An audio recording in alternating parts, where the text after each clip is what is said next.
జకర్యా గ్రంథం 8వ అధ్యాయం 15వ వచనం నుంచి 19వ వచనం వరకు చూద్దాం. ఈ కాలమున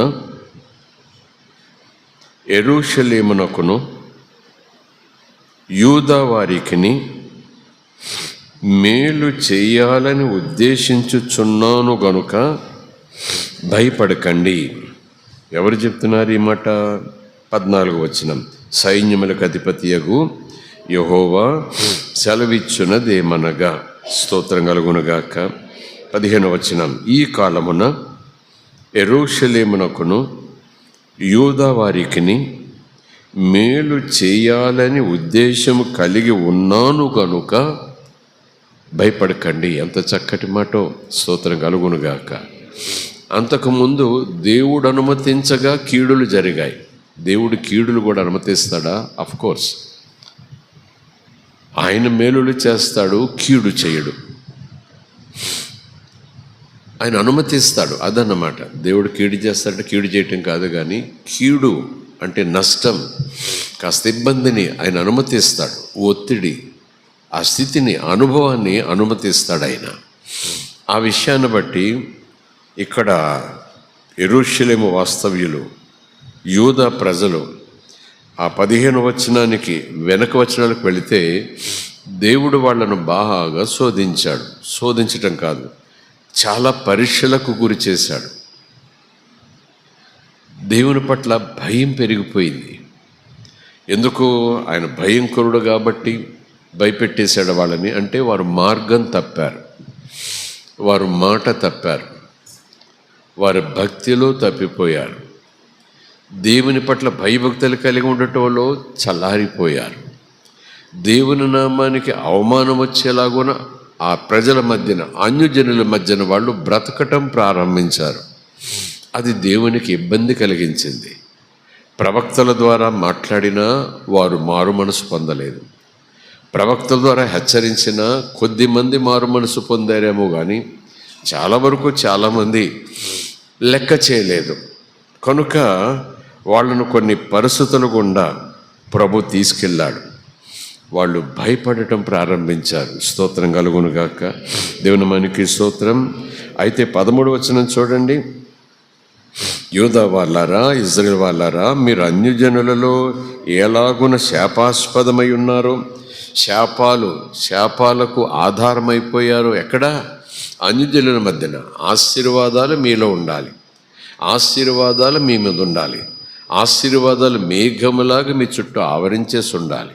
మీరు అడుగేస్తే ఆశీర్వాదం, అడుగేస్తే దీవెన. ఎందుకంటే మీ పేరే ఇజ్రాయేలీలు. ప్రైజ్ ది లార్డ్, హల్లెలూయా. కానీ మీరు దేనికి ఆస్పదమైపోయారు? దేనికి ఆధారమైపోయారు? శాపానికి ఆస్పదమైపోయారు. శాపాన్ని ఆకర్షించుకునేవారు అయిపోయారు. శాపం మీదకు వచ్చేలాగా చేసుకున్నారు. శాపాస్పదమై ఉంటిరో అలాగే ఇప్పుడు మీరు ఆశీర్వాదాస్పదమగునట్లు నేను మిమ్మును ఆ శాపాస్పదమైన స్థితి నుంచి రక్షిస్తాను. స్తోత్రం కలుగునుగాక. దేవుని మనకి స్తోత్రం. Praise the Lord, hallelujah. Praise the Lord, హల్లెలూయా.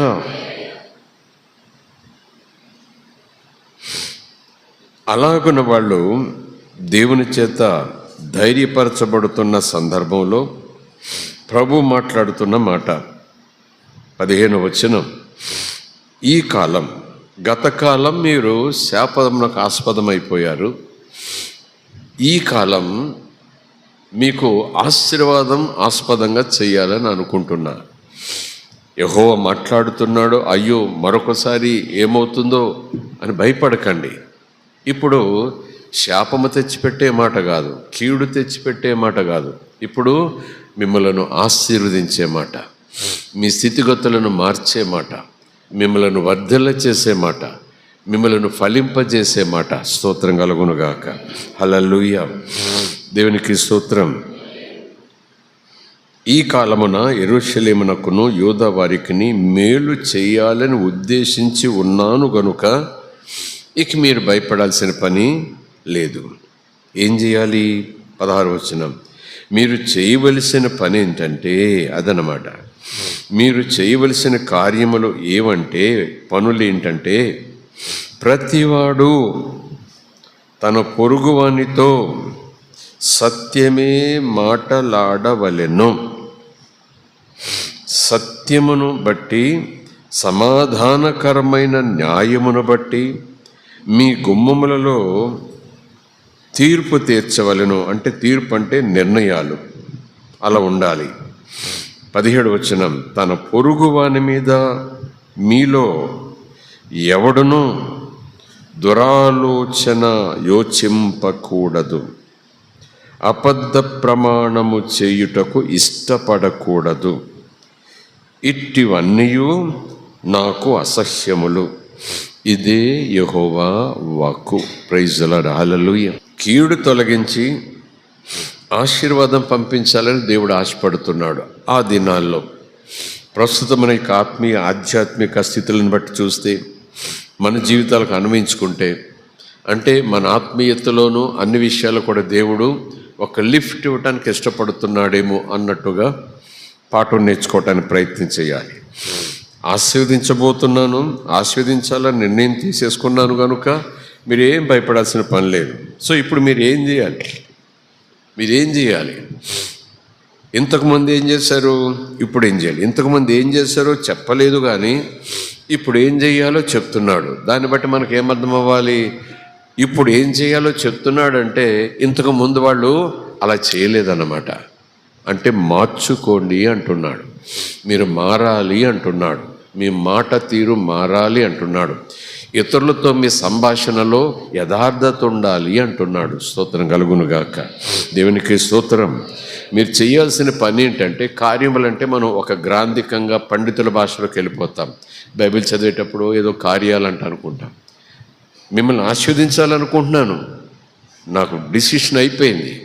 ఇప్పుడు మీరు ఏం చేయాలంటే, మీరు చేయాల్సిన పని ఏంటంటే అని లోకరీతిగా ఒక వ్యక్తి చెప్పినట్టుగా ప్రభు మాట్లాడుతున్నాడు. ఏం చేయాలి చెప్పయ్యా, ఇంతవరకు కీడులో ఉన్నాను, నష్టంలో ఉన్నాను, బలహీనతలో ఉన్నాను, భయంలో ఉన్నాను, యాత్రల్లో ఉన్నాను, విరక్తితో ఉన్నాను, ఓడిపోయి అలసిపోయి సొమ్మసిల్లిపోయి దిక్కుతోచక దిక్కులు చూస్తున్నాను. నాకెందుకు వచ్చిందిరా బాబు ఇలాంటి పీడ, ఈ శాపం ఎక్కడి నుంచి వచ్చింది, ఎందుకు వచ్చింది అంటూ ఈ సతమతంతోనే ఉన్నాను. ఎంత మంచి మాట చెప్పావు దేవా, ఎంత గొప్ప మాట చెప్పావు దేవా, పడిన నన్ను లేవనెత్తే మాట కదా, ఇక నీకు శాపము కాదు ఆశీర్వాదమే అంటున్నావంటే ప్రాణాలు లేచొస్తున్నాయి. స్తోత్రం కలుగునుగాక. ఓపిక వస్తూ ఉంది, ధైర్యం వచ్చేస్తూ ఉంది, నా దేవుడు నాకు వాగ్దానం చేస్తున్నాడనే ఒక అతిశయం వస్తూ ఉంది. చెప్పయ్యా, త్వరగా చెప్పు, నేనేం చేయాలి?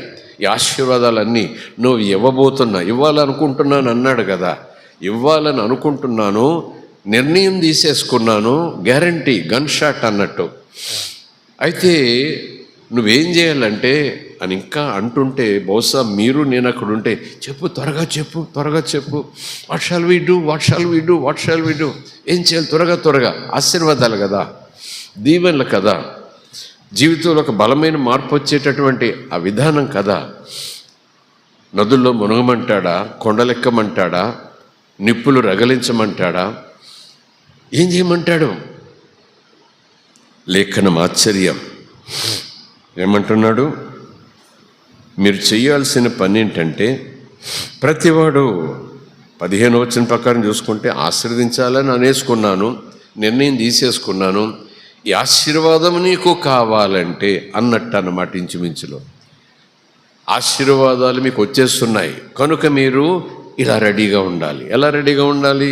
ప్రతివాడు, దేవునికి స్తోత్రం, తన పొరుగు వానితో నిజమే మాట్లాడాలి, అబద్ధం మాట్లాడకూడదు. 17వ వచనం చివరి భాగం చూస్తే, నాకు అసహ్యము. స్తోత్రం కలుగునుగాక. సత్యమును బట్టి, సమాధానకరమైన న్యాయమును బట్టి మీ గుమ్మములలో తీర్పు తీర్చవలెను. మీ నిర్ణయాలు న్యాయంగా ఉండాలి, క్రమంగా ఉండాలి, హేతుబద్ధంగా ఉండాలి. లేఖనానుసారంగా చెప్పాలంటే వాక్యానుసారంగా ఉండాలి, దేవుని చిత్తానుసారంగా ఉండాలి.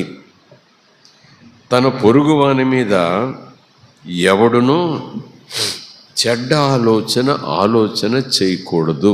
స్తోత్రం కలుగునుగాక. అబద్ధ ప్రమాణము చేయటానికి ఇష్టపడకూడదు.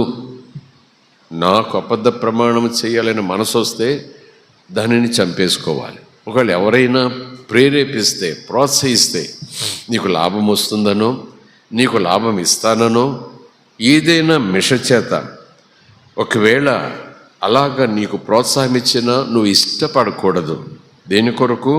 అబద్ధ ప్రమాణము చేయటానికి నువ్వు ఇష్టపడకూడదు.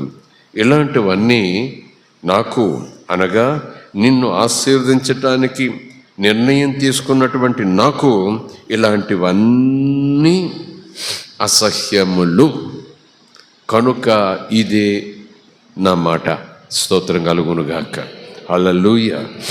ఇవన్నీ మనకు వర్తిస్తాయి. యేసు ప్రభు బోధనలో ఇవన్నీ ఉన్నాయి.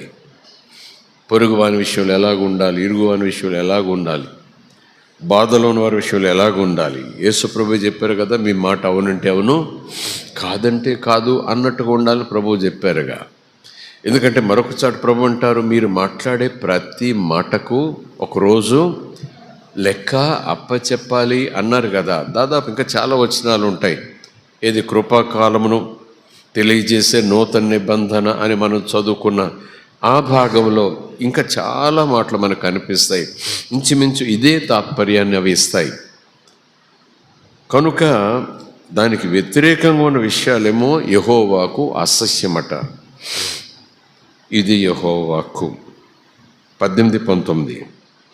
మరియు సైన్యములకు అధిపతియగు యెహోవా వాక్కు నాకు మరలా ప్రత్యక్షమై ఇలాగు సెలవిచ్చెను. సైన్యములకు అధిపతియగు యెహోవా ఆజ్ఞ ఇచ్చున్నది ఏమనగా, యూదావారు, యెరూషలేము వారు ఇదిగో ఇలా చెయ్యాలన్నారు కదా, ఏం చెయ్యాలి? పైన చెప్పారు ఇవి చేయకూడదు అని. మరి ఇంకేం చెయ్యాలి? 4వ నెలలోను ఉపవాసము, 5వ నెలలోని ఉపవాసము, 7వ నెలలోని ఉపవాసము, 10వ నెలలోని ఉపవాసము, యూదా ఇంటి వారికి సంతోషమును ఉత్సాహమును పుట్టించు మనోహరమైన పండగలు అగును. కాబట్టి సత్యమును సమాధానమును ప్రియముగా ఎంచుకోండి. మీరు వాటి విషయంలో ఇష్టపడండి. అదనమాట. సమాధానమును ప్రియముగా ఎంచుకోండి అంటే సత్యమును సమాధానాన్ని ప్రేమించండి, ఇష్టపడండి, అలా మాట్లాడండి. స్తోత్రం కలుగునుగాక. సో ఇక్కడ ఉపవాసం అని వచ్చింది కనుక చాలా సందర్భాల్లో దేవుడు ఎక్కడ చెప్పారు ఉపవాసం ఉండమని అని కొన్ని చోట్ల దైవజనులు మాట్లాడటం కొంతమంది విన్నారు. అది ప్రశ్నగా మరి కొంతమంది దైవజనులను ప్రశ్నించారు. ఏ సందర్భంలో ఉపవాసం ఉన్నామన్నారు, ఎందుకు ఉండమన్నారో అది వేరే సంగతి. ఉపవాసం అనే మాట వచ్చింది కనుక ఈ ఉపవాసము బూడిద పోసుకునే ఉపవాసం కాదు, గోనె పట్టు కట్టుకుని అంగలార్చే ఉపవాసం కాదు, గొల్లు నీడ్చే ఉపవాసం కాదు. ఏంటంట? పండగ. స్తోత్రం కలుగునుగాక. ఎలాంటి పండగ? మనోహరమైన పండగ. ఈ మనోహరమైన పండుగలో ఏం పుట్టిస్తుంది? ఉత్సాహాన్ని, సంతోషాన్ని పుట్టిస్తుంది. ఎవరికి? యూదా ఇంటి వారికి. యూదా ఇల్లు, యూదా గోత్రపు సింహం. యూదా గోత్రంలో నుంచే యేసుప్రభు వచ్చారు. స్తోత్రం కలుగునుగాక. మత్తయి సువార్త 1వ అధ్యాయం చూసినా, లూకా సువార్త 3వ అధ్యాయం అనుకుంటాను చివరి భాగం చూసినా యేసుక్రీస్తు ప్రభు యొక్క వంశావళి ఉంటుంది. ఆ వంశావళి ప్రకారం చూసుకుంటే యూదా గోత్రంలో నుంచి వచ్చారు యేసు ప్రభు. అందుకనే లేఖనాల్లో మనం చదువుకుంటుంటాము యూదా గోత్రపు సింహం. Praise the Lord. Hallelujah. So యూదా ఇంటివారు, యూదా ఇంటివారు, యూదా గోత్రపు ఇంటివారు. ఆ దినాల్లో ఆ జనాంగం, ఆ జాతీయ గోత్ర ప్రజలై ఉండొచ్చు, కానీ మనం కూడా యూదా ఇంటివారమే. యూదా అంటే ఎవరు? యూదా గోత్రపు సింహము ఇంటివారమే. అంటే యేసయ్య ఇంటివారమే. యేసయ్య తండ్రి, యేసయ్య కుమారుడు, యేసయ్య పరిశుద్ధాత్మ ఆ ఇంటివారమే. నా తండ్రి ఇంట అనేక నివాసములు ఉన్నాయి, మీ కొరకు స్థలములు సిద్ధపరచడానికి వెళుతున్నాను. నేనుండే చోటే నా తండ్రి ఇల్లు, నేనుండే చోటే మీరు కూడా ఉండేలాగున స్థలములు సిద్ధపరచడానికి వెళుతున్నాను. ఈ వాక్యానికి లింక్ అవుతుందా లేదా అనేది అలా ఉంచితే, యూదా ఇంటి వారమా మనం, ఉపవాస ప్రార్థన ఉత్సాహమైన పండగగా ఎలా మారాలి, ఉపవాస ప్రార్థన మనోహరమైనటువంటి సంతోషం కలిగించే పండగగా ఎలా మారాలి. ఉపవాసం అంటేనే భయం, ఉపవాసం అంటేనే నీరసం, ఉపవాసం అంటేనే దిగులు, ఉపవాసం అంటేనే ఇబ్బంది. కానీ ప్రభు అంటున్నాడు, ఈ ఉపవాస దినాలు నీకు మనోహరమైన పండగలు అయిపోతాయి, సంతోషాన్ని తెచ్చిపెట్టి ఉపవాసాలు అయిపోతాయి. స్తోత్రం కలుగునుగాక. అంటే నీ పరిస్థితి గ్యారంటీగా మారిపోతుంది. ఇంటి పరిస్థితి, ఒంటి పరిస్థితి, పిల్లల పరిస్థితి, ఆత్మీయ పరిస్థితి, ఆర్థిక పరిస్థితి నీకు సంతోషాన్ని కలిగించేదిగా మారిపోతుంది ఈ ఉపవాస దినాలు. అక్కడ ఆ దినాలు ఈరోజు ప్రభు మన ముందు వచ్చిన మాటను బట్టి వీటిని ఈ దినాలుగా మనం భావిద్దాం. స్తోత్రం కలుగునుగాక. Praise the Lord, hallelujah. So ఇక్కడ 2 విషయాలు, ఏం చేయకూడదు, ఏం చేయాలి. అలాగే ఉపవాస దినాల్లో కూడా యేసు ప్రభు చెప్పారు, ఏం చేయకూడదు, ఏం చేయాలి, ఉపవాసం ఎలా ఉండకూడదు, ఎలా ఉండాలి. స్తోత్రం కలుగునుగాక. సో ఇందాక చెప్పాను కదా, ఏమనంటే దేనికైనా సిద్ధపాటు అవసరం. సిద్ధపాటు అంటే ఆ విధి విధానాలు బాగా తెలిసి ఉండాలి. ఆ వెనకాల ఉన్నటువంటి ఆ రీతులు, ఆ పద్ధతులు, ఆ మెలకువలు తెలిసి ఉండాలి. ఇష్టానుసారంగా దున్నుకుపోయి, ఇష్టానుసారంగా విత్తనాలు చల్లేసి, మనకి ఇష్టానుసారంగా నీళ్లు పెట్టేస్తే పండితే పంట పండొచ్చేమో కానీ విస్తారంగా పంట రాదు. కనుక వ్యవసాయానికి కొన్ని పద్ధతులు ఉన్నాయి, కొన్ని మెలకువలు ఉన్నాయి, కొన్ని విధానాలు ఉన్నాయి, కొన్ని విధులు ఉన్నాయి, కొన్ని బాధ్యతలు ఉన్నాయి. అది తప్పిపోతే పంట చేతికి రాదు. అలాగే విద్యార్థి అయినా, వ్యాపారస్తుడైనా, ఇటు వ్యవసాయస్తుడైనా, అలాగే ఆత్మీయతలో కూడా, ఉపవాస ప్రార్థనలకు కూడా కొన్ని విధి విధానాలు ప్రభు చెప్పారు. స్తోత్రం కలుగునుగాక. అందులో దానియేలును అడిగితే మొట్టమొదటిగా దానియేలు చెప్పే మాట ఏంటో తెలుసా? దానియేలుకు ఉపవాస ప్రార్థన బాగా అలవాటు, చాలా అలవాటు. ప్రార్థన అంటే దానియేలుకి ఎంత ఇష్టమో. దానియేలును ఒకవేళ ఈ మధ్యాహ్నం మనం సలహా అడిగితే దానియేలు గ్రంథంలో ఒక మాట దగ్గరికి పరిశుద్ధాత్ముడు తీసుకెళ్తాడు. ఎప్పుడైతే కాలము సమీపించినట్టుగా గ్రంథములను నేను తరిచి చూడగా, ఆ కాలము దినములన్నీ జరిగిపోయాయి, ఇంక ఇది జరగబోతుందని ఆ గ్రంథము నాకు సెలవిస్తుండగా నేను ఆందోళనతోనో కలవరంతోనో ఏం చేశాడట, ఉపవాసం ఉండుటకు మనసు నిలుపుకొని సిద్ధపడి తిని. స్తోత్రం కలుగునుగాక. Praise the Lord, hallelujah. ఉపవాసం ఉండటానికి ముందు ఏం చేయాలట? I must be prepared with my heart. ముందు మనస్సును కాన్సన్ట్రేషన్లో తెచ్చుకోవాలి, మనస్సును దేవుని మీద నిలుపుకోవాలి, కొన్ని ఆలోచనతో నిలుపుకోవాలి. ఎందుకు, ఎలాగునా, ఎప్పుడు, ఏమవుతుంది, ఇలా ప్రశ్నలు వేసుకుంటూ ఉపవాస ప్రార్థనలో మనము ముందుకు వెళ్ళటానికి ప్రయత్నం చేయాలి. స్తోత్రం కలుగునుగాక. సో సిద్ధపరచుకోవాలి. 7 దినాలు కానివ్వండి, 3 దినాలు కానివ్వండి, 21 దినాలు కానివ్వండి, అది ఎన్నిసార్లు చేసినా, సంవత్సరానికి ఒకసారి చేసినా, ప్రతి ప్రారంభ దినములోనూ కూడా మనము ప్రిపేర్ అవ్వాలి. దేవుని మాట వినటకు ప్రిపేర్ అవ్వాలి. అవును కదా. లేఖనాల్లో పదే పదే రెఫరెన్స్ చూపించకపోయినా మీకు చెప్తుంటాను. ఎహెజ్కేలు గ్రంథంలో ఉంటుందన్నమాట. నరపుత్రుడా, నువ్వు లేచి చక్కగా నిలబడు, నేను నీతో మాట్లాడనై ఉన్నాను. స్తోత్రం కలుగునుగాక. అదేదో క్రమం, పిఈటి గారిలాగా డ్రిల్ చెప్తున్నట్టు కాదు. అంటే సిద్ధపాటు. You must be ready. ఎలా రెడీ? ఇలా ఇలా ఇలా. ఎందుకు? ఆ తరువాతనే నీతో మాట్లాడబోతున్నా. స్తోత్రం కలుగునుగాక. దేని కొరకు మాట్లాడబోతున్నా? నా మంచి కోసం కాదు, నా బ్రతుకు కోసం కాదు, నా భవిష్యత్తు కోసం కాదు, నీ కోసం మాట్లాడబోతున్నా, నీ భవిష్యత్తు కోసం మాట్లాడబోతున్నా, నువ్వు ఉండే దేశం భవిష్యత్తు కోసం మాట్లాడబోతున్నా, రాబోయే తరాల గురించి నీతో మాట్లాడబోతున్నా, రాబోయే ప్రమాదాల గురించి నీతో మాట్లాడబోతున్నా, రాబోయే ఉపద్రవాల గురించి నీతో మాట్లాడాలనుకుంటున్నా. లే, చక్కగా నిలబడు కాదు, చక్కగా నిలబడు. స్తోత్రం కలుగునుగాక.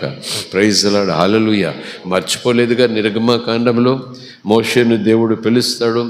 పెందల కడే లేచి సినాయి కొండ శిఖరమున, తెల్లవారక ముందే పెందల కడే లేచి సినాయి కొండ శిఖరం మీద నువ్వు నిలిచి ఉండు.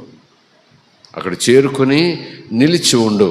నేను వస్తా, మేఘంలో దిగి వస్తా, యెహోవా అనే నా నామమును నీకు ప్రత్యక్షపరుస్తా. Praise the Lord. Hallelujah. I will speak to you when you should come early morning, where you should come to Sinai, not to the bottom, to the top. స్తోత్రం కలుగునుగాక. సినాయి కొండ శిఖరమునకు తెల్లవారేటప్పటికి అక్కడ ఉండాలి నువ్వు, సూర్యోదయానికి ముందే అన్నట్టుగానేమో. సిద్ధపాటు చూడండి. Before he speaks, before he reveals, before he gives any direction, anything, అవన్నీ చూస్తూ ఉంటే ఆదివారం ఆరాధనలో వాక్యం విన్నా, శుక్రవారం ఆరాధనలో వాక్యం విన్నా, ఇలాంటి ప్రత్యేకమైన ఉపవాస దీక్షలో మన వాక్యం విన్నా, our heart must be ready to hear the word of God diligently, శ్రద్ధతో. స్తోత్రం కలుగునుగాక. Praise the Lord. అది దేవుని ఆలోచన, అది దేవుని ఆజ్ఞ, అది దేవుని ఆదేశం. అలా నువ్వు వినకపోతే, అలా నువ్వు సిద్ధపడకపోతే, ఎలాగున్నా నేను వినగలను, ఎలాగున్నా నాకు అర్థమవుతుంది, ఎలాగున్నా నువ్వు ఏదో మాట్లాడుకుంటే త్వరగా మాట్లాడు, నా బిజీగా ఉంది, నాకు పని ఉంది అన్నట్టుగా ఉంటే వాక్యం చెప్తుంది నువ్వు ఫలించవు, నువ్వు ఫలించలేవు. ఎందుకంటే ఈ మాట త్రోవ పక్కన పడినట్టుగా నీ నిర్లక్ష్యం పక్కన పడిపోకూడదు. నిర్లక్ష్యము త్రోవ పక్కన పడిన విత్తనాలను పోలుంటుంది. నిర్లక్ష్యంగా వాక్యం వింటే ఆ వాక్యం త్రోవ పడిన పక్కన విత్తనాలుగా పోలుంటుంది. నిర్లక్ష్యం, ఎందుకంటే దానివల్ల ఫలితం ఏమీ లేదు. పక్షులు ఎత్తుకుపోతాయి, అంటే పక్షులను పోలినా అపవాది ఎత్తుకుపోతాడు. దానివల్ల నీకు ప్రయోజనం లేకుండా చేసేస్తాడు. స్తోత్రం కలుగునుగాక. Oh my God. హల్లెలూయా. ఎప్పుడైనా సరే అర్ధగంట వాక్య ధ్యానమైనా, గంట వాక్య ధ్యానమైనా, ఇంట్లోనూ వాక్యం చదువుకోవటానికి పక్కకి వెళ్ళిపోయి కూర్చున్న కాన్సన్ట్రేషన్ చేయాలి. ఐదు అధ్యాయాలైనా, ఒక అధ్యాయమైనా, ఒక పేర అయినా, ఒక పేజీ అయినా, just concentrate. I must be ready because God is going to speak to me. స్తోత్రం కలుగునుగాక.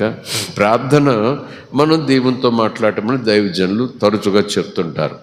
మరి దేవుడు మనతో మాట్లాడటము సినాయి కొండ మీదకి వెళితే మాట్లాడతారా? రూపాంతర పరుపు కొండ మీదకి వెళ్ళినట్టుగా వెళితే మాట్లాడతారా? లేదా ప్రకటన గ్రంథంలో ఉన్నట్టుగా ఆ పద్మసు దీప అనుభవంలోనికి వెళ్ళిపోతే అప్పుడు మాట్లాడతారా? కాదు. లేఖనం చదివేటప్పుడు, బైబిల్ చదివేటప్పుడు దేవుడు ఆ లేఖనాలలో నుంచి మనతో మాట్లాడతారు. ఆ లేఖనాల ద్వారా మనతో మాట్లాడతారు.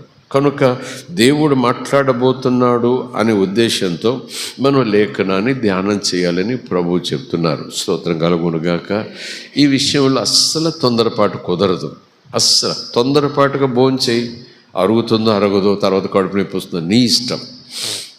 తొందరపాటుగా ఇంట్లో ఊడ్చుకుంటావు, పాచి తీసుకుంటావు, కొంచెం వదిలేస్తావు, పోతే పోనీ. హడావిడిగా ఏదో పని ఉంటే గబగబా వంట 2 తాలింపులు వేసేసి ఉడికిందో లేదో అనవసరం నోట్లు వేసుకుని పరిగెడతాము. ఓకే, అది సాధ్యమవుతుందేమో, అలాగే నీకు ఇష్టమవుతుందేమో, okay, go ahead, do it. కానీ వాక్యం దగ్గరకు వచ్చేటప్పటికీ అలాంటి నిర్లక్ష్యం కుదరదు. ఎలాగో 4 చీపుళ్ళు వేసేసి పోతాను అంటే నీ ఇల్లు, నీ వాకిలి, నీ శుభ్రం, నువ్వు ఎలాగనుకుంటే అలాగా. దేవుని దగ్గరికి వచ్చేటప్పటికి అందులోనూ మహాదేవుడు తను తాను తగ్గించుకొని నా భవిష్యత్తు గురించి మాట్లాడతానని ఆయన వస్తుంటే ఎంత లక్ష్యం ఉంచాలి. స్తోత్రం కలుగునుగాక. ఎంత లక్ష్యం ఉంచాలి. ఎంత లక్ష్యం ఉంచితే అంతగా మన హృదయం మంచి నేలను పోలి ఉంటుంది. మంచి నేల అంటే మంచి చెడు అది పక్క పెట్టండి. మంచి నేల అంటే దానికి ఒక నిర్వచనం. ఒక డెఫినేషన్, మంచి నెల ఈజ్ ఈక్వల్ టు శ్రద్ధ, మంచి నెల ఈజ్ ఈక్వల్ టు లక్ష్యముంచి, మంచి నెల ఈజ్ ఈక్వల్ టు వినగలిగిన చెవి. స్తోత్రం కలుగునుగాక. ప్రైజ్ ది లార్డ్, హల్లెలూయా. అలాగున మనము ఈ ఉపవాస ప్రార్థనలో వాక్యం వినటానికి సిద్ధపడాలి. ఎందుకంటే మనకు మంచి జరగబోతూ ఉంది, మనకు ఆనందాన్ని దేవుడు ఇవ్వబోతున్నాడు, అది కూడా ఆశ్చర్యకరంగా ఇవ్వబోతున్నాడు.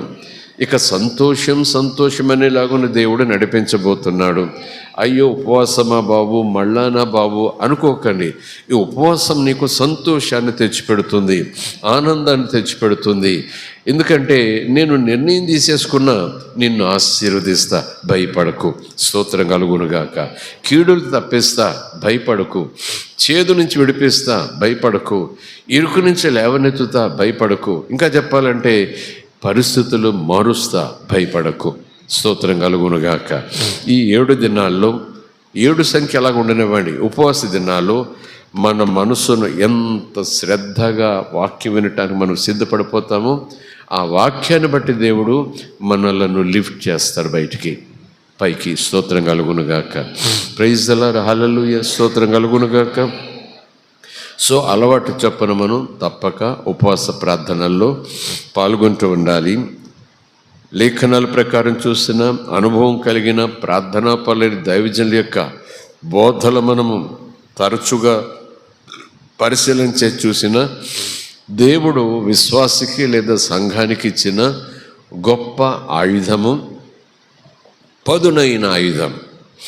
గొప్ప ఆయుధము ప్రార్థన వాక్యం అయితే, పదునైన ఆయుధము ఉపవాసముతో కూడిన వాక్య ధ్యానము, ప్రార్థన.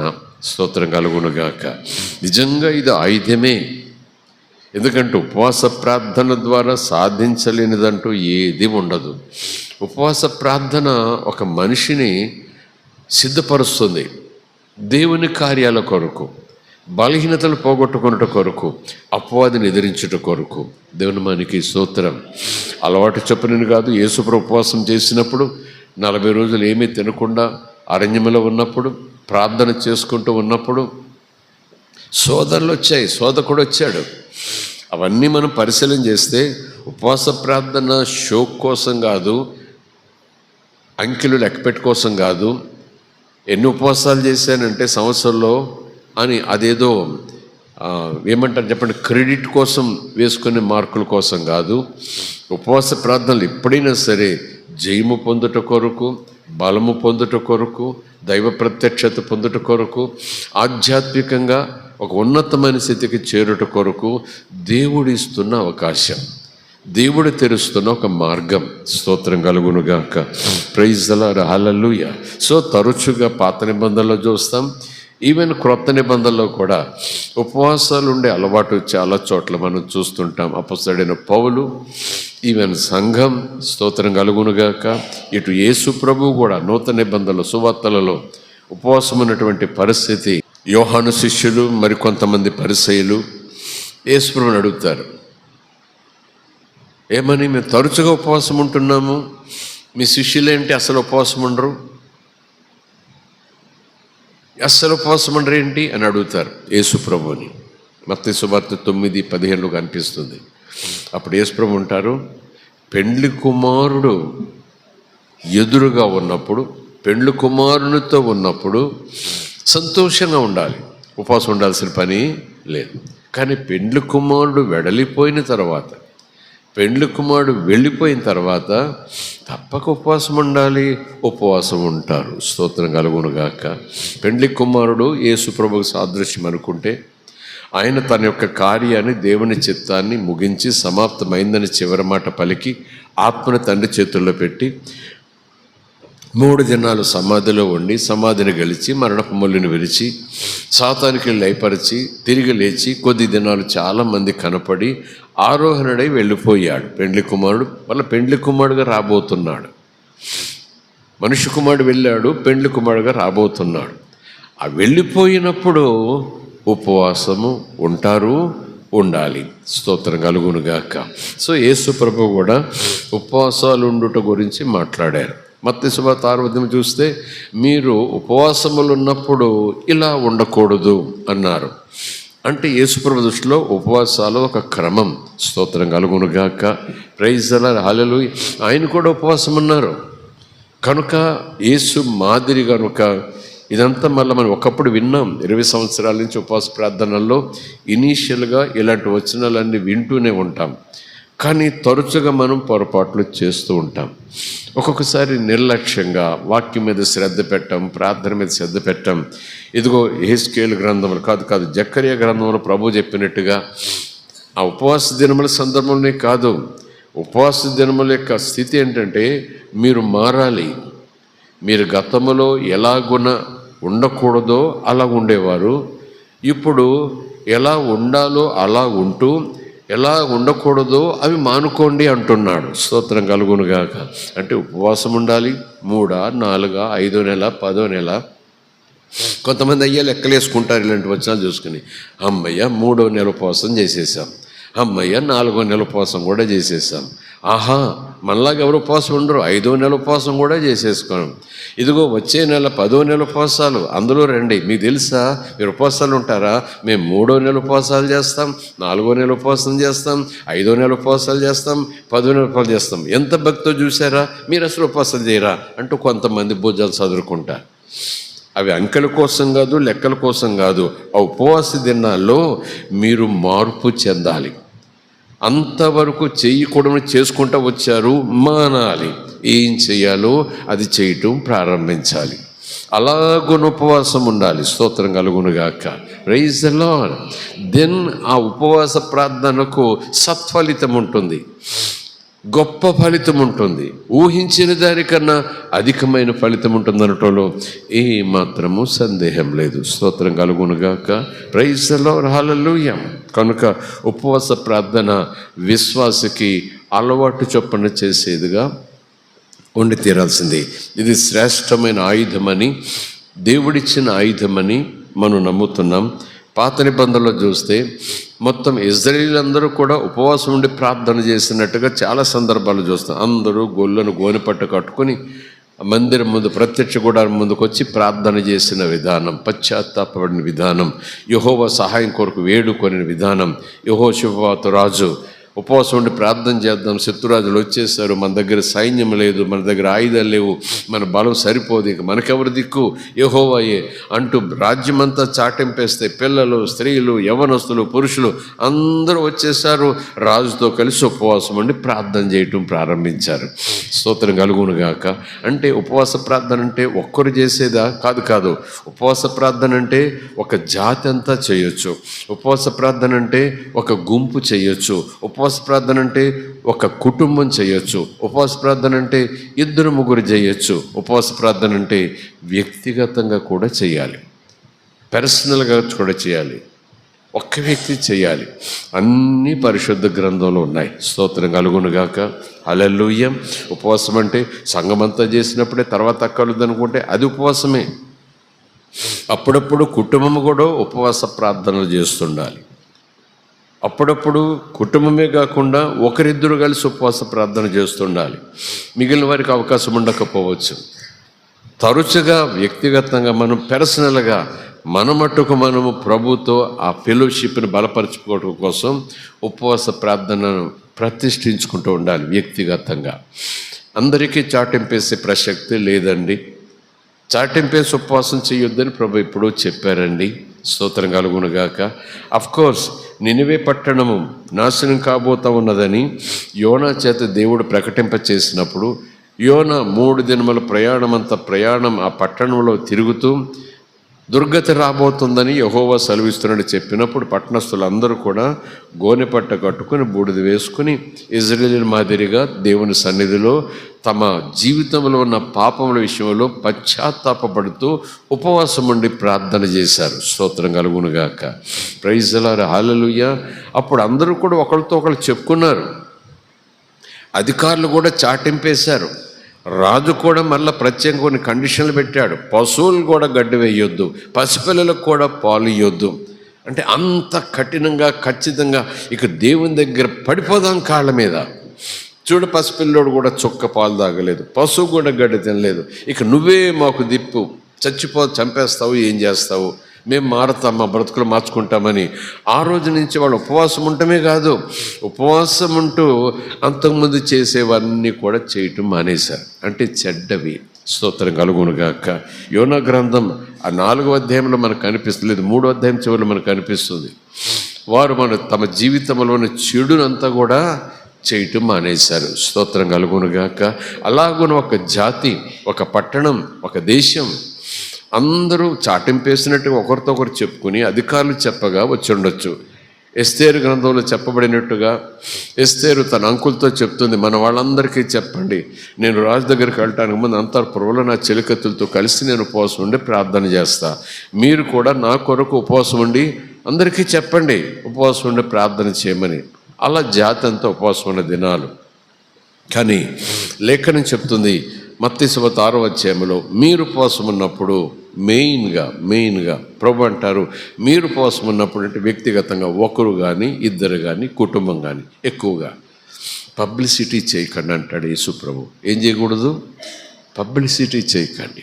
ఉపవాసం ఉన్నట్టుగా చూపించుకోవద్దు, ఉపవాసం ఉన్నట్టుగా డప్పులు కొట్టుకోవద్దు.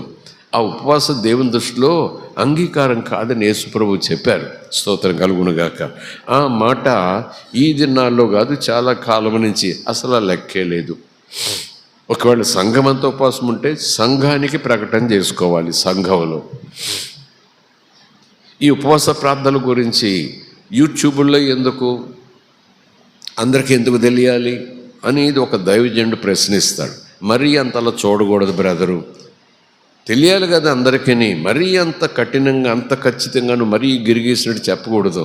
ప్రార్థనే కదా, దేవుని సన్నిధిలో కదా, ఇష్టమైన వాళ్ళు వస్తారు కదా, వాళ్ళు కూడా ఎక్కడో అలస్కాలు ఉండి ఉపవాస ప్రార్థన చేస్తారు, మనం ఇక్కడ చేసి వాళ్ళతో పాటు ప్రార్థన చేద్దాం అనుకుంటారు కదా అని కొంతమంది అలాగుని అడ్జస్ట్మెంట్లు చేస్తారు. ప్రభు అంటారు, నిన్న నేడు నిరంతరము నా మాటల్లో మార్పు ఉండదు. అంటే వ్యక్తిగతంగా నువ్వు ఉపవాసం ఉన్నప్పుడు, చిన్న గుంపుగా ఉపవాసం ఉన్నప్పుడు ఎవరికీ తెలియకూడదు. అంత సీక్రెసీ మెయింటైన్ చేయాలి. ఒకవేళ సీక్రెట్స్ మెయింటైన్ చేయకపోయినా, ఒకవేళ తెలిసినా కంగారేం పడకండి. కానీ కావాలని నీకు నువ్వు చెప్పుకోవద్దు, నీకు నువ్వు చెప్పుకునే వాళ్ళని పురమాయించుకోవద్దు, డప్పు కొట్టే వాళ్ళని పురమాయించుకోవద్దు. అలా ఉపవాసం వద్దు అన్నారు ప్రభు. వద్దంటే దానివల్ల నీకు సరైన ఫలితం ఉండదు అన్నారు ప్రభు. నువ్వు ఆశించిన ఫలితము రాదు అన్నారు ప్రభు. స్తోత్రం కలుగునుగాక. దేవుని మనకి స్తోత్రం. హల్లెలూయా. ప్రభు రాదు వద్దు అంటే నేను అలా చేస్తానంటే అక్కడే మనము మైనస్ అయిపోయాం. అక్కడే మనము దేవుని మాటను కాదనే స్థాయిలోకి వచ్చేసాం. ఇలాగ చాలామంది ఉపవాసాలు చేసి సరైన ఆత్మ ప్రయోజనం పొందకుండా అనారోగ్యాలు తెచ్చుకుంటారు శరీరానికి. ఆత్మ ప్రయోజనం పొంది దాని ద్వారా ఆర్థిక, మానసిక, కుటుంబ పరంగా వర్ధిల్లటానికి బదులు నిజానికి వాళ్ళు ఉన్న ఆరోగ్యాన్ని పాడు చేసుకుంటారు, ఉన్న ఆత్మీయతను పాడు చేసుకుంటారు. అది సరైన ఆత్మీయత కాదని యేసు ప్రభు చెప్తున్నారు. ఏమంటే అనుకోనివ్వండి, ఆ మాటను మాటగానే మనం ధ్యానం చేద్దాం. అందులో లోపుల్లో ఉన్నటువంటి ఆ మర్మాలు కాసేపు అలా ఉంచేద్దాం. దేవుని మనకి స్తోత్రం. మరలా చెప్తున్నాను, రాజు ఉపవాస దినములు ప్రకటిస్తే రాజ్యంలో ప్రజలందరూ ఉపవాసం ఉన్నారు. అది కార్పొరేట్ ఉపవాస ప్రార్థన. అలా జరగవచ్చు. ఆ పరిస్థితులు ఎందుకు వచ్చాయి, ఎలాంటి పరిస్థితుల్లో రాజు ప్రకటించాడు, ఎలాగ ప్రజలు ఉపవాసం ఉన్నారు, అవి పరిస్థితులు వేరే. అలా కూడా ఈ దినాల్లో ఇజ్రాయేల్ దేశంలో కూడా చాలా సందర్భాల్లో ఇజ్రాయేల్ దేశంలో ప్రభుత్వం ప్రకటిస్తుంది. ఏమని? ఈ 3 రోజులు ఉపవాస ప్రార్థనలని. 7 ముస్లిం అరబ్ దేశాలు 1960లో ఆ ప్రాంతంలో ఒక్కసారిగా ఇజ్రాయెల్ మీద దాడి చేశారు. ఇజ్రాయెల్ చాలా చిన్న దేశం. తూర్పుగోదావరి అంత కూడా ఉంటుందో లేదో తెలియదు, జిల్లా ఎంత ఉందో అంత కూడా ఉంటుందో లేదో, లేదు అంత ఉంటుంది అనుకోండి. చుట్టూ పెద్ద దేశాలు, లెబనాన్ అనండి, సిరియా అనండి, ఈజిప్ట్ అనండి, ఇంకా చాలా ఉన్నాయి పెద్ద దేశాలు, ఎక్కువ జనసాంద్రత ఉన్న దేశాలు. వాళ్ళందరూ ఆలోచన చేసుకుని ఇజ్రాయెల్ దేశాన్ని మనం అసలు మ్యాప్లో లేకుండా చేయాలి. నువ్వు కొంచెం ఆక్రమించుకుని మాది ఇంకా యూదులకి దేశం లేదు, యూదులకు రాజ్యం లేదు. మళ్ళా దేశదిమ్మర్లుగా ప్రపంచంలో పరుగులు పెట్టుకుని తలదాచుకోవడానికి పోవాలి అంటూ కుట్ర చేసి, ఒక దేశం దగ్గరేమో వైమానిక ఆయుధాలు ఎక్కువ, అంటే విమానం అంటే యుద్ధ విమానాలు ఎక్కువగా ఉన్నాయి. మరొక దేశంలో ట్యాంకులు ఎక్కువగా ఉన్నాయి. మరొక దేశంలో సైన్యం అంటే పదాతి దళం సంఖ్య, ఆర్మీ ఎక్కువగా ఉంది. ఇలాగున్న 5 దేశాలకు 5 విధానాల్లో చాలా ఎక్కువ కెపాసిటీ ఉంది. మనం అందరం చేతులు కలిపితే వీళ్ళంతా అని చిటికేశారు. ఎందుకంటే అంతకుముందు ఇజ్రాయెల్ దేశం లేదు. లేఖనాల్లో ఉన్నట్టుగానే దేవుడు అన్నాడు, నేనే మిమ్మల్ని చెదరగొట్టాను ప్రపంచమంతా, ఎందుకంటే మీరు అవిధేయులైపోయారు. మళ్ళా ఒకరోజు నేనే మీ మీద ప్రేమ కలిగి మిమ్మల్ని అందరినీ కూడా దిగంతముల నుంచి పోగు చేసి తీసుకొచ్చి మీకు దేశాన్ని ఇస్తాను అని ప్రవచనాలు ఉంది. అలాగున యునైటెడ్ నేషన్స్ యూదులందరికీ ఇదిగో అని ఒక ఇలా బౌండరీ వేసి ఇది మీ దేశము అని అందులోకి వెళ్ళమని డిక్లేర్ చేశారు. వాళ్ళకు జెండా, వాళ్ళకు ప్రభుత్వం. ఎంత సంతోషపడిపోయారు ఇజ్రాయేల్ అందరూ. దిగంతాల నుంచి అందరూ పరుగులు పెట్టుకొచ్చారు, మాకో దేశం ఉందబ్బా, మాకో దేశం ఉందబ్బా అనుకుంటూ. అలా వచ్చిన తర్వాత ఈ చుట్టూ ఉన్న దేశాల వాళ్ళకి చాలా కంటకింపుగా ఉంది.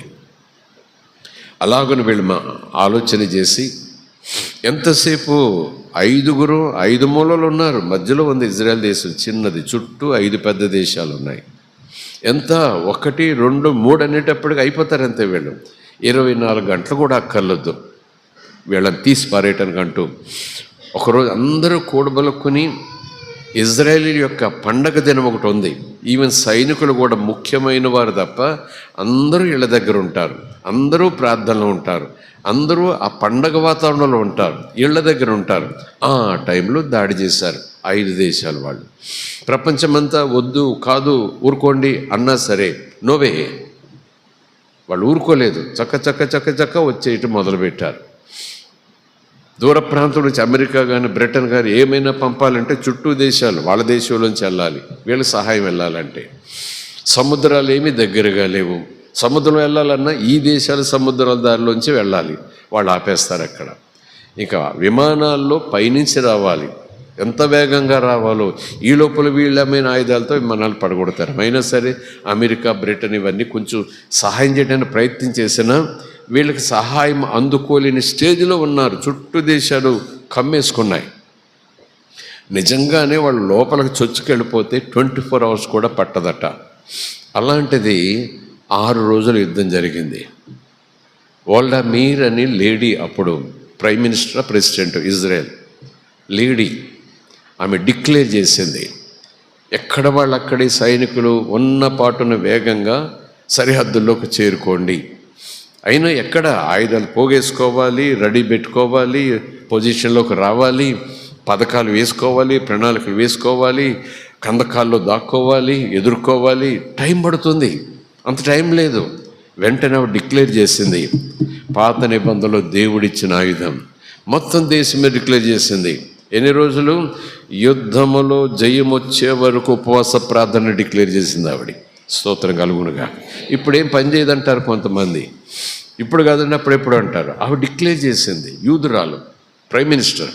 వెంటనే ప్రతి ఇల్లు, ఒకళ్ళు ఇద్దరు చేయకపోయినా మొత్తం ప్రతి వాడు కూడా ఉపవాసం ఉండి ప్రార్థన చేయటం ప్రారంభించారు. స్తోత్రం కలుగునుగాక. 6 రోజులు శత్రురాజులు ముందుకు రావటం కాదు, ఇజ్రాయేలు సైన్యాలు ఈ శత్రురాజులను జయిస్తూ, ఈ సేనలను జయిస్తూ వాళ్ళ భూభాగాల్లోకి వెళ్ళిపోయారు. వాళ్ళ భూభాగాల్లో చాలా భూమిని వీళ్ళు ఆక్రమించేసుకున్నారు. ప్రపంచమంతా ఆశ్చర్యపోయింది. స్తోత్రం కలుగునుగా. ఈ చిన్న దేశం, ఈ కొంచెం సైన్యం 5 దేశాలను ఓడించటం, సేనలను తరిమి కొట్టడం, అంతేకాదు అవతల దేశంలోకి వెళ్ళి కొంత భూభాగాన్ని ఆక్రమించుకోవటం. ఎలా జరిగిందంటే మళ్ళీ ఇజ్రాయేల్ అన్నారు, మేం చేయలేదు యుద్ధం, యెహోవా చేశాడని డిక్లేర్ చేశారు. ప్రైజ్ ది లార్డ్, హల్లెలూయా. ఇప్పటికీ వాళ్ళకి అదే ధైర్యం. స్తోత్రం కలుగునుగాక. మా పక్షంగా ప్రభు ఉన్నాడు, మమ్మల్ని ఎవరు ఏం చేయలేరంటారు యూదులు ఇప్పటికీ కూడా. మనకు అదే రోజు బైబిల్ నిజము, యెహోవా దేవుడు నిజము, ఆయనకు ఒక ప్రజలు ఉన్నారు, ప్రజల పట్ల ఆయన రోషంగా నిలబడతాడు, ప్రపంచమంతా ఒక్క తాటి మీద నుంచి చిటికలో లేపేస్తామన్నా సరే ఏం కాకుండా అడ్డుకుంటాడు యెహోవా దేవుడు అన్నట్టు. కనుక ఉపవాస దినం అంటే తేలిగ్గా అంచనా వేయొద్దు. ఉపవాస దినం అంటే అంత శక్తి రిలీజ్ అవుతుంది, అంత ప్రభావం రిలీజ్ అవుతుంది, అంతగా జయాలు వస్తాయి, అపజయాలు కూడా జయాలుగా మారిపోతాయి. శత్రువు 5 బలంతో వచ్చిన మనం బలహీనులమైన యెహోవా ఉపవాస ప్రార్థన ద్వారా తన బలగాలను పంపిస్తాడు, ఆశ్చర్యకరంగా పంపిస్తాడు. స్తోత్రం కలుగునుగాక. ప్రైజ్ ది లార్డ్, హల్లెలూయా, స్తోత్రం కలుగునుగాక. ఈ 5 దేశ యుద్ధాలలో ఓడిపోయారు. ఈ దేశ ప్రజలందరూ వెనక్కి పారిపోయారు. ఆ శత్రు దేశాల్లో సైన్యం నడిపించినటువంటి మేజర్ జనరల్స్ ఉంటారు కదా, సైన్యాధ్యక్షులు, రిటైర్ అయిపోతారు కదా. వాళ్ళు రిటైర్ అయిపోయి ఇంటి దగ్గర కూర్చుంటారు. అప్పుడు కొంతమంది 10-15 సంవత్సరాలు అయిన తర్వాత, అప్పుడు మీరు యుద్ధం చేశారు కదా, ఏం జరిగింది, ఎందుకు వెళ్ళలేకపోయారు, ఎందుకు చొచ్చుకోలేక వెళ్ళిపోయారు, ఎందుకు ఆగిపోయారు, అక్కడ ఏం జరిగింది మీకంటే వాళ్ళు చెప్పే అనుభవాలు, ఆ యుద్ధంలో ముందుకెళ్ళిపోతుండగా వాళ్ళు ఎదుర్కొన్న పరిస్థితులు ఈ పుస్తకం రాసిన ఆయనకు చాలా ఆశ్చర్యం కలగజేశాయి. అనుకోనట్టుగా ఏదో మేఘం వచ్చేది, వర్షం వచ్చేలాగా అనుకుని మేము ఆగిపోయేవాళ్ళం. ఆగిపోయే లోపల ఆ సైన్యాలు వచ్చి పడిపోయేవి. ఇంకా చాలా చాలా విషయాలు చెప్తారు. ఏదేమైనా నేను సమయం వృధా చేసుకోను, కానీ ఉపవాస ప్రార్థన జాతి యావత్తు చేయొచ్చు, కుటుంబం యావత్తు చేయొచ్చు, సంఘం యావత్తు చేయొచ్చు, వ్యక్తిగతంగా కూడా ఉపవాస ప్రార్థన చేయొచ్చు. స్తోత్రం కలుగునుగాక. దేవునామానికి స్తోత్రం. ప్రైజ్ ది లార్డ్, హల్లెలూయా. ఈ ఉపవాస ప్రార్థన చేసినప్పుడు ప్రిపరేషన్ అన్నాను కదా, మనస్సు, శరీరము, ఆత్మ, మూడింటిని మనం రెడీ చేయాలి. స్తోత్రం కలుగునుగాక.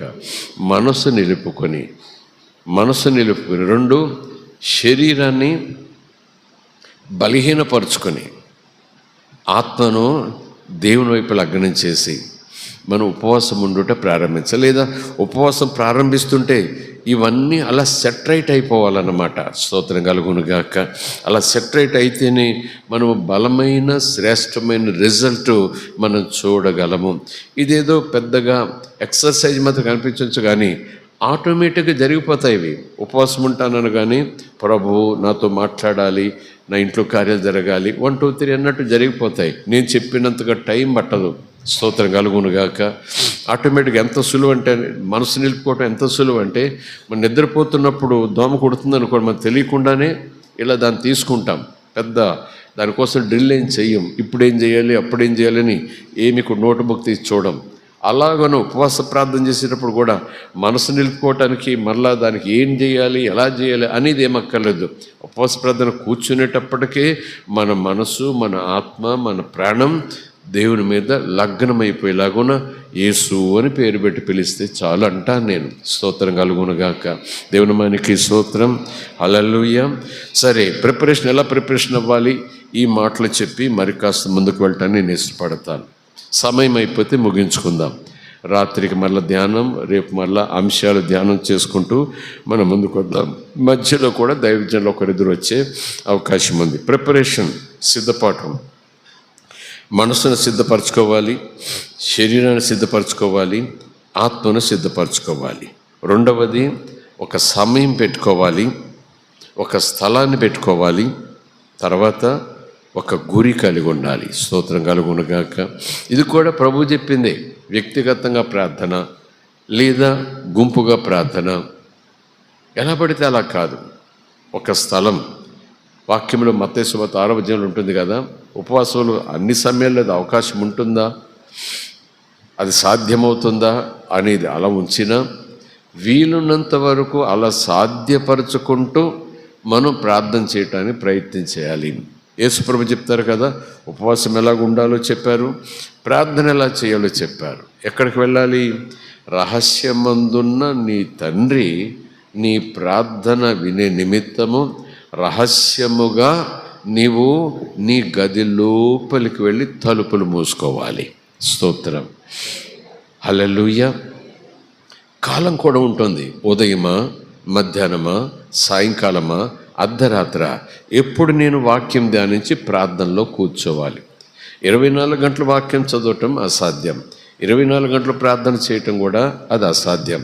అలాగని ప్రభు అనరు. కానీ ఒక సమయం పెట్టుకొని, ఒక స్థలం పెట్టుకొని వాక్యం ధ్యానం చేసుకోవటానికి మనసును సిద్ధపరచుకుంటే ఆ ఉపవాస ప్రార్థన ద్వారా వచ్చేటటువంటి లాభం, ప్రయోజనం మన ఆలోచనలకు అతీతంగా ఉంటుంది. నేను నమ్ముతున్నాను. స్తోత్రం కలుగునుగాక. హల్లెలూయా. దేవుని మనకి స్తోత్రం. తర్వాత ఇంకేం మనసు ఉండాలి? ఎలాంటి మనసు ఉండాలి అంటే అకౌంటబిలిటీ, అంటే లెక్కప్ప చెప్పాలి, అంటే నన్ను నేను పరిశీలన చేసుకునే మనసు కలిగి ఉండాలి. అంతవరకు జరిగిన ఆధ్యాత్మిక జీవితం నిన్న మొన్నటి వరకు దేవుని ముందు అలా తెరిచిన పుస్తకంలాగా ఆయనకేం తెలియదులే అన్నట్టు కాదు, ఆయనకు అంతా తెలుసు ఇంకా చెప్పుకోవటానికి ఏముంది అన్నట్టు కాదు. ప్రభు అంటారు, ఏమున్నను నీ హృదయమును కుమ్మరించుకోవటానికి సిద్ధపడాలి. స్తోత్రం కలుగునుగాక. హల్లెలూయా. ఒక కమిట్మెంట్తో, అంటే ప్రతిష్ఠించుకొని సమర్పించుకొని ఒక ఉద్దేశంతో మనము ఒక శ్రేష్టమైనటువంటి స్థితిని పొందుకోవాలని ఆలోచనతో మనం ఉపవాసం ఉండటానికి ప్రయత్నం చేయాలి.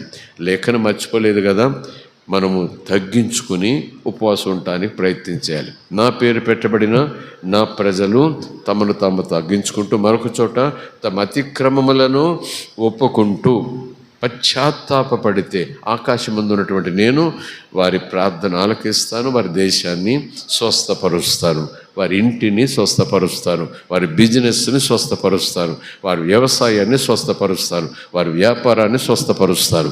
Praise the Lord. హల్లెలూయా. స్తోత్రం కలుగునుగాక. అవసరమైతే మానసికంగా సిద్ధపడాలన్నాను కదా, అవసరమైతే ప్రభు ఒప్పిస్తే నేను ఒప్పుకోవటానికి సిద్ధంగా ఉండాలి. Ready to confess.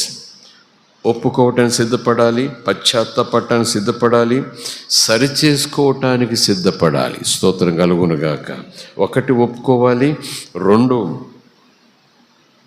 పశ్చాత్తాపడాలి, అంటే దేవుని వైపు తిరగాలి, 3వది అలాగూ నీకు ఉండకుండా ఉండేలాగున ఒక నిర్ణయం తీసుకుని అడుగులు ముందుకు వెయ్యాలి. జక్కయ్య మాదిరిగా. ఉపవాసాలు ఏమి లేవనుకోండి అక్కడ జక్కయ్య ఇంట్లో, కానీ ఆ కరెక్ట్ చేసుకునేటటువంటి విధానం, నా జీవితాన్ని కరెక్ట్ చేసుకుంటాను, నా నిర్ణయాలను మార్చుకుంటాను, నా అలవాట్లు సరి చేసుకుంటాను, ఇదిగో ఈ రోజు వరకు ఎలా బ్రతికాను, ఈ రోజు నుంచి ఎలా బ్రతుకుతాను అనే ఆ బిగినింగ్ ఉంది చూసారా, ఆ ప్రారంభం ఉంది చూసారా.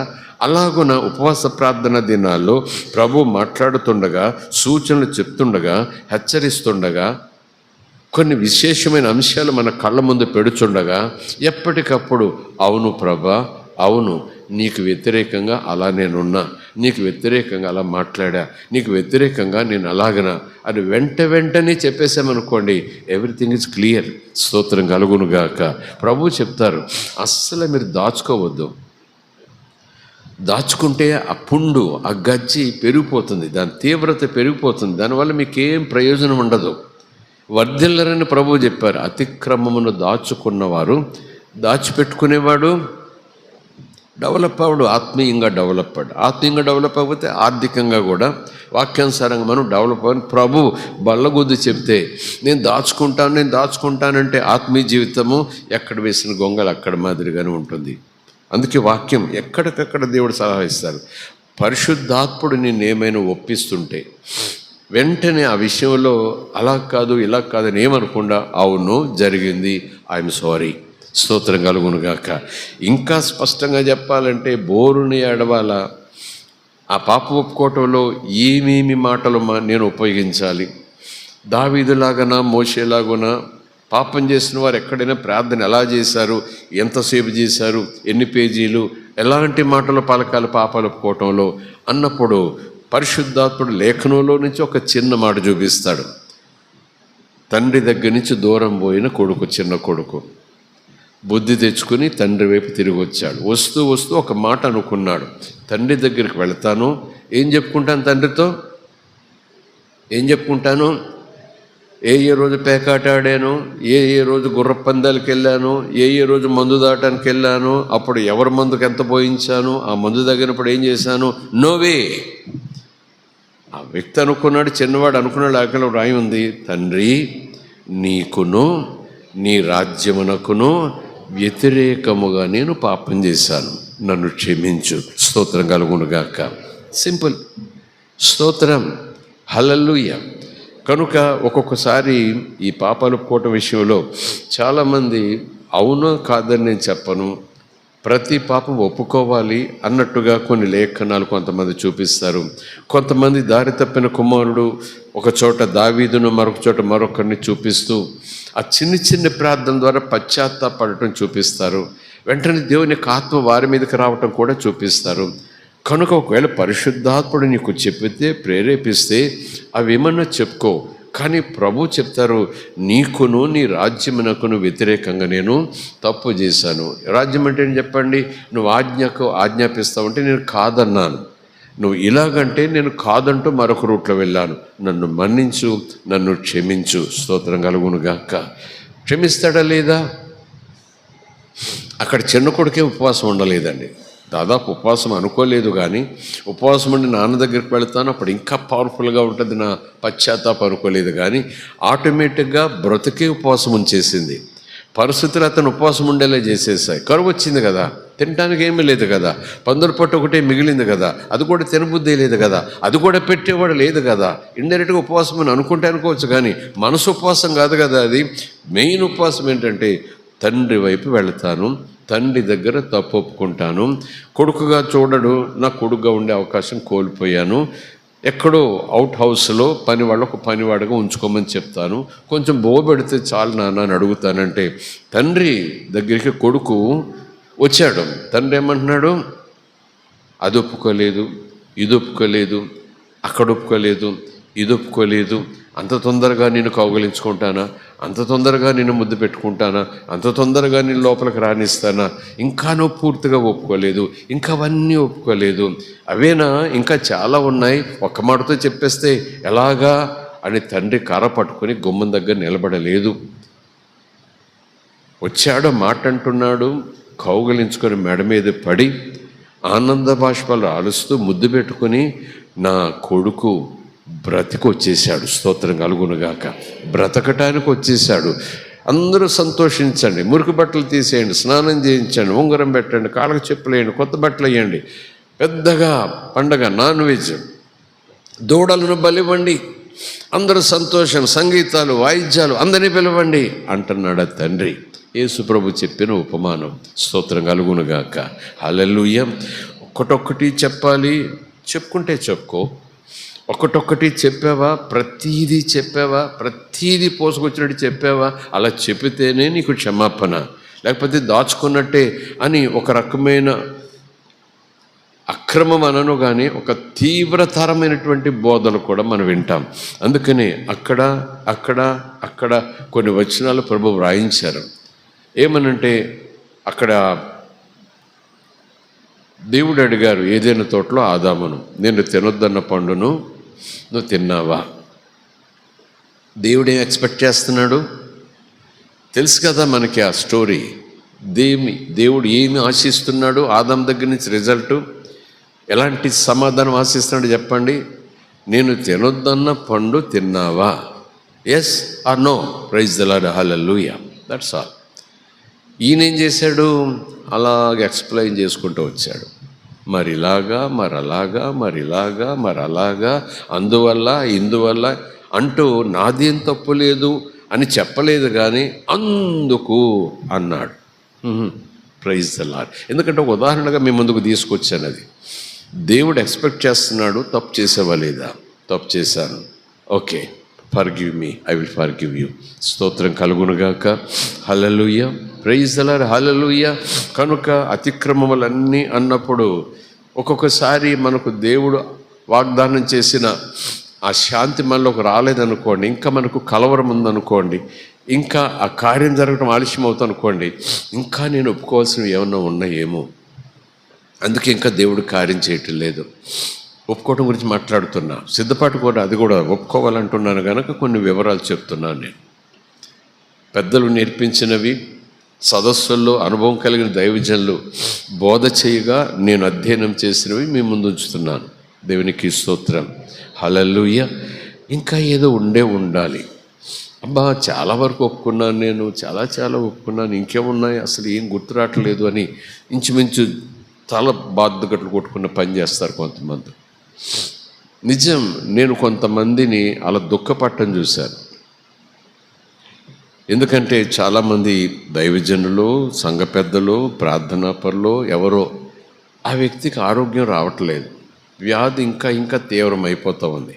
స్వస్థత వరం ఉన్న వాళ్ళు ప్రార్థన చేస్తున్నారు, దర్శన వరం ఉన్న వాళ్ళు ప్రార్థన చేస్తున్నారు, అయినా ఏం తగ్గటం లేదు. తగ్గినట్టే తగ్గి మళ్ళీ అదే లెవెల్కి వచ్చేస్తూ ఉంది.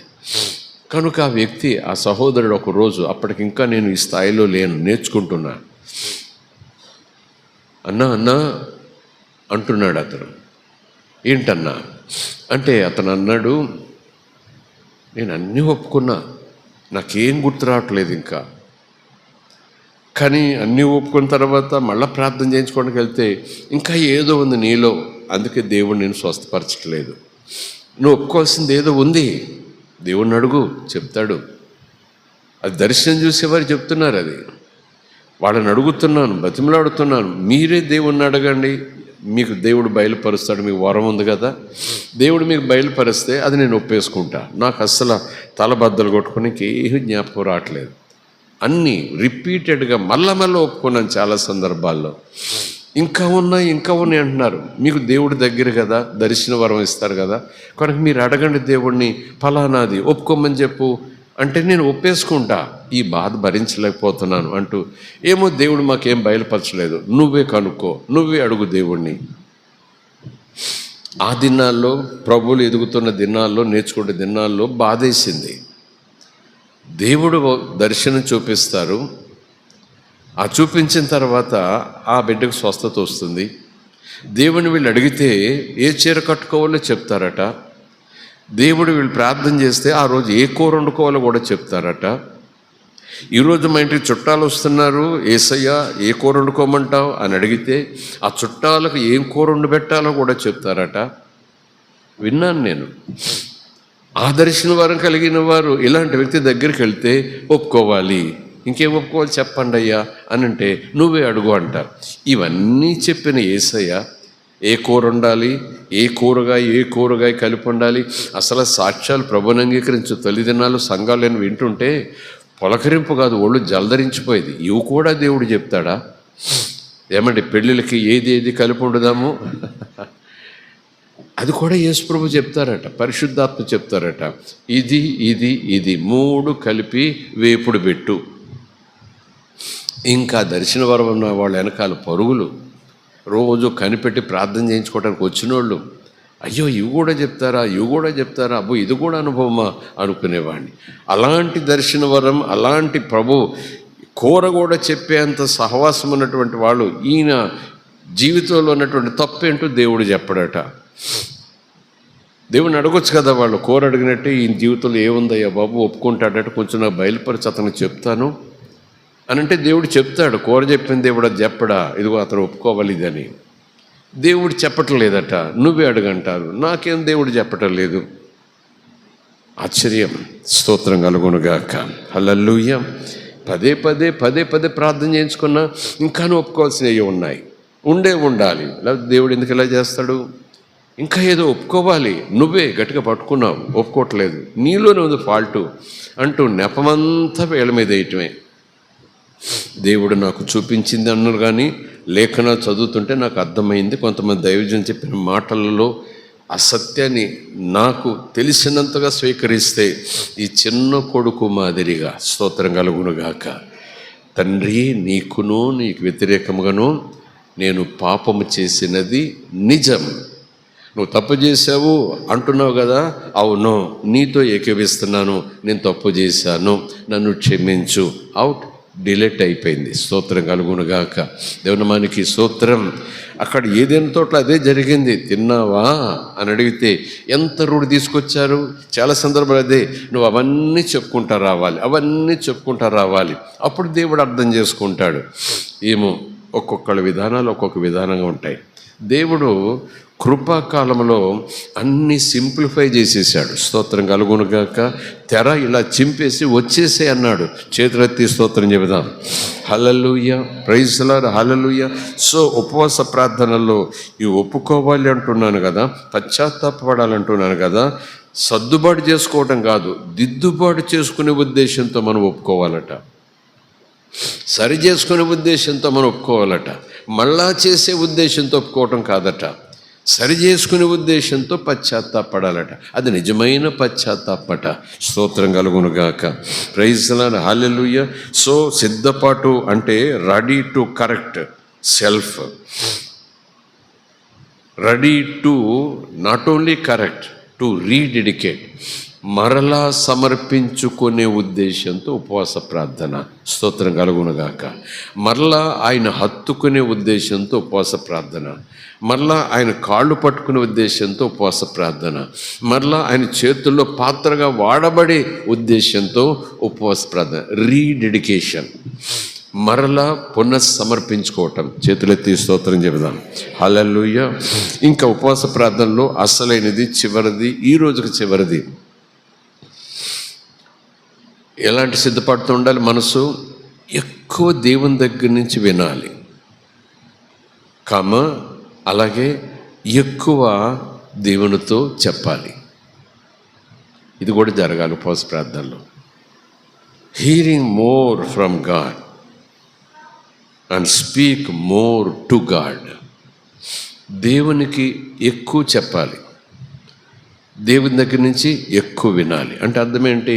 వాక్యం బాగా వినాలి, తర్వాత బాగా ప్రార్థన చేయాలి. స్తోత్రం కలుగునుగాక. ప్రైజ్ ది లార్డ్, హల్లెలూయా. ఎక్కువ దేవుని దగ్గర వినాలంటే స్వరం కోసం కాదు. వాక్యం, ఆది యందు వాక్యం ఉండెను, వాక్యం దేవుని యొద్ద ఉండెను, వాక్యమే దేవుడై ఉండెను. అదే ఆ వాక్యమే. ఎక్కువ దేవుని మాటలు వినాలి, ఎక్కువ వినాలి. విన్న తర్వాత మనం వెళ్ళిపోకూడదు. ఏం చేయాలి చెప్పండి? మనం దేవునితో మాట్లాడాలి, ఎక్కువ మాట్లాడాలి. అలాగను ఉపవాస ప్రార్థనలతో మనం సిద్ధపడితే వాక్యమే మనకు హామీ. జయములు చూస్తాం, తప్పక వర్ధిల్లుతాం, తప్పక ఫలిస్తాం. Praise the Lord, hallelujah.